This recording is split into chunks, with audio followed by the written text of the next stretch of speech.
কোরবানির ঈদে চাহিদা বাড়ে মশলা জাতীয় পণ্যের। ইতোমধ্যে এ ধরনের বেশিরভাগ পণ্য আমদানি হয়ে গেছে উল্লেখ করে সংশ্লিষ্টরা বলছেন, বাজারে মশলার কোনো সংকট হবে না। অথচ সরবরাহ স্বাভাবিক থাকার পরেও নানা কৌশলে মশলার দাম বাড়াচ্ছে এক শ্রেণীর ব্যবসায়ী।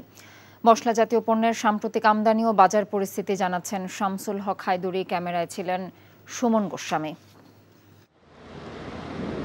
বিশ্বের বিভিন্ন দেশ থেকে আমদানি করা মশলা আসে চট্টগ্রাম বন্দর হয়ে, যার মধ্যে এলাচ, জিরা, দারচিনি, রসুন, লবঙ্গ অন্যতম।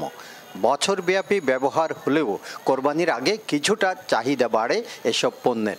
এর মধ্যে বেশিরভাগ মশলার আমদানি গত বছরের একই সময়ের তুলনায় স্বাভাবিক এবং পরীক্ষিত বলে জানান চট্টগ্রাম সমুদ্র বন্দরের সংশ্লিষ্ট এই কর্মকর্তা।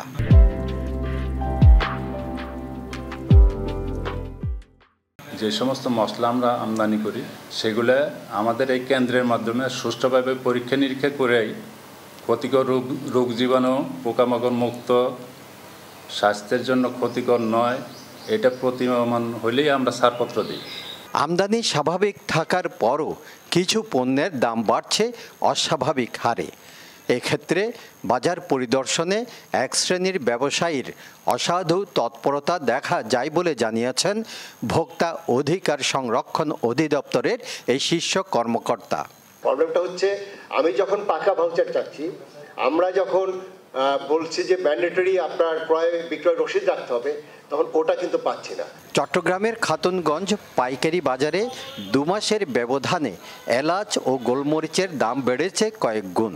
ব্যবসায়ীদের সাথে কথা বলে জানা যায়, গত রমজানে 2600 টাকায় বিক্রি হওয়া এলাচ এখন প্রতি কেজি 4000 টাকার বেশি।